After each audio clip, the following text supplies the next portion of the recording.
Shalom Bapak Ibu Saudara yang dikasihi oleh Tuhan Yesus Kristus. Sukacita dan damai sejahtera Allah kiranya terus melimpah di dalam kehidupan Bapak Ibu Saudara sekalian dimanapun Bapak Ibu Saudara berada. Mari kita siapkan hati kita untuk menerima kebenaran firman Tuhan saat ini. Mari kita berdoa. Bapa yang Maha Kudus, Allah yang Maha Mulia, kami mau duduk diam mendengarkan kebenaran firman-Mu. Roh Kudus Tuhan kiranya mengurapi setiap kami, ajar kami mengerti akan kebenaran firman-Mu, supaya oleh kebenaran firman-Mu ini kami boleh mengerti dan hidup seperti yang Bapa kehendaki, dengan tidak lagi menyia-nyiakan kesempatan hidup yang Bapa berikan kepada kami. Di dalam nama Tuhan Yesus Kristus, kami siapkan hati kami untuk kebenaran firman Tuhan ini. Haleluya. Amin.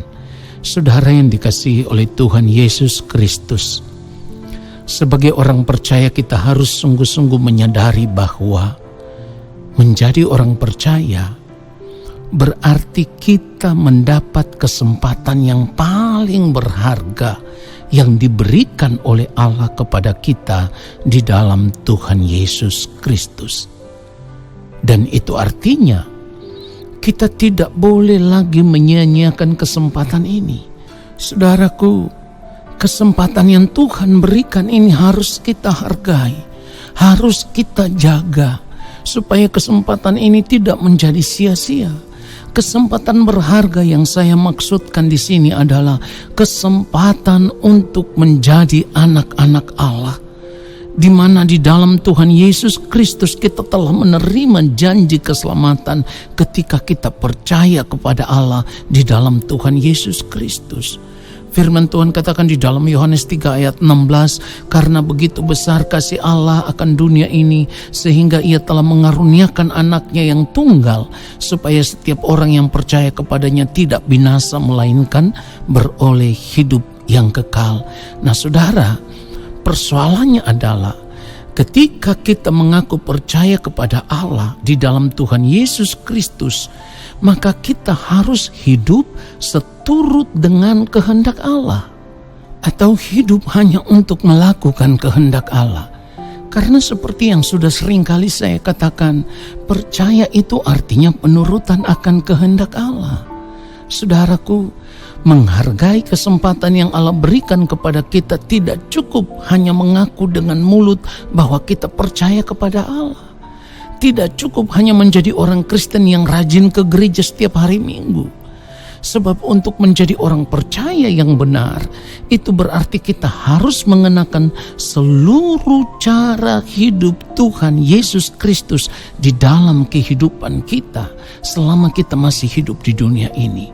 Saudaraku, ciri yang paling utama yang harus terlihat di dalam kehidupan kita ketika kita mengambil keputusan untuk mengenakan kehidupan Kristus, maka ciri yang terutama adalah kita tidak lagi mencintai dunia ini dengan segala kesenangannya. Kita tidak lagi memiliki keinginan untuk bersahabat dengan dunia ini. Kita tidak lagi mengingini apapun yang dunia tawarkan saat ini kepada kita, bila itu bukan yang Allah kehendaki bagi kita. Ciri yang lain yang harus terlihat dalam kehidupan kita adalah kita akan berjuang terus-menerus setiap hari untuk tidak lagi berbuat dosa. Ya, tidak lagi berbuat dosa. Dengan cara apapun kita tidak mau lagi berbuat dosa. Dalam keadaan apapun kita tidak mau lagi berbuat dosa. Sebab kita sadar sungguh kalau kita masih berbuat dosa, itu artinya kita melukai hati Bapa. Kalau kita masih berbuat dosa, itu artinya kita tidak menghargai Allah. Kalau kita masih berbuat dosa, itu artinya kita telah menyia-nyiakan kesempatan yang Tuhan berikan kepada kita, menyia-nyiakan keselamatan yang Tuhan berikan kepada kita. Dan itu artinya kita hidup sama seperti orang yang tidak mengenal Tuhan. Saudaraku, firman Tuhan katakan di dalam 1 Yohanes 3 ayat 6, karena itu setiap orang yang tetap berada di dalam Dia tidak berbuat dosa lagi. Setiap orang yang tetap berbuat dosa tidak melihat dan tidak mengenal Dia. Saudara yang dikasihi oleh Tuhan Yesus Kristus, menyampaikan hal ini kepada saudara, tentu saya juga menyadari bahwa tidak semua orang bisa menerimanya. Bahkan mungkin ada di antara saudara yang mendengarkan renungan ini akan berkata bahwa kita kan masih hidup di dunia ini. Mana mungkin kita hidup tanpa keinginan? Mana mungkin kita hidup tidak berbuat dosa? Saudara yang dikasihi oleh Tuhan Yesus Kristus, setiap manusia punya keinginan, setiap manusia punya kehendak bebas untuk memilih. Artinya, kalau saudara telah membaca kebenaran firman Tuhan, kalau saudara telah mendengarkan kebenaran firman Tuhan seperti ini, saudara sudah tahu mana yang baik menurut firman Tuhan dan mana yang salah. Lalu kalau saudara masih tetap mau hidup menuruti keinginan diri sendiri yang penuh dengan keinginan daging, saudara masih mau hidup dalam dosa, maka saudara sedang menyia-nyiakan kesempatan berharga yang Tuhan berikan untuk menjadi anak-anaknya.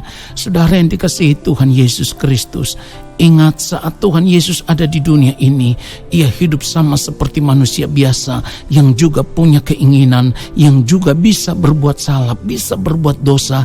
Tetapi saat Ia ada di dunia ini, saat dunia ini ditawarkan kepadanya, Ia memilih untuk menolak dan Ia memilih untuk tidak berdosa. Karena apa? Karena Ia begitu mengasihi Allah Bapa di sorga. Saudaraku yang dikasihi oleh Tuhan Yesus Kristus, tidak ada yang lain yang Tuhan Yesus lakukan selain hidup melakukan kehendak Allah Bapa di sorga. Itulah kenapa Tuhan Yesus berkata, makananku ialah melakukan kehendak Dia yang mengutus aku dan menyelesaikan pekerjaannya. Pada ayat firman Tuhan yang lain, Ibrani pasal 5 ayat yang ke-8, firman Tuhan katakan, dan sekalipun Ia adalah anak, Ia telah belajar menjadi taat dari apa yang telah dideritanya. Jadi Tuhan Yesus tidak hidup seenaknya saja. Dia juga mengalami penderitaan, tetapi Dia tetap taat melakukan apa yang menjadi kehendak Bapa. Bahkan firman Tuhan katakan Ia taat sampai mati di atas kayu salib.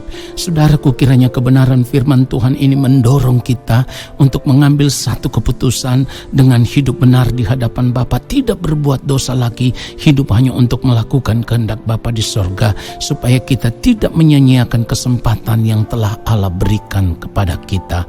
Tuhan Yesus memberkati kita semua. Amin. Mari kita berdoa, saudaraku. Allah Bapa yang Maha Kudus, yang Maha Agung, yang Maha Mulia, kami bersyukur untuk kebenaran firman-Mu, di mana firman-Mu menyadarkan kami semua kalau selama ini di dalam perjalanan kehidupan kami, dari cara hidup kami, dari apa yang kami lakukan, hal itu menunjukkan bahwa kami sedang menyia-nyiakan kesempatan yang Engkau berikan kepada kami. Bapa, terima kasih. Hari ini firman-Mu menyadarkan setiap kami anak-anak-Mu, supaya kami tidak lagi hidup menuruti keinginan diri kami sendiri, tetapi kami mau berjuang supaya di sepanjang sisa umur hidup kami tidak lagi menyia-nyiakan kesempatan yang berharga yang Bapa berikan kepada kami. Kami mau menghargai setiap kesempatan hidup yang Bapa berikan kepada kami. Kami mau berjuang untuk berubah menjadi pribadi seperti yang Engkau kehendaki, yaitu menjadi serupa dengan yang mulia Tuhan Yesus Kristus, supaya pada akhirnya di balik kematian nanti Bapa mengenal kami sebagai anak-anak Bapa di sorga. Terima kasih Bapa. Di dalam nama Tuhan Yesus Kristus kami bersyukur untuk kebenaran firman Tuhan saat ini. Haleluya. Amin.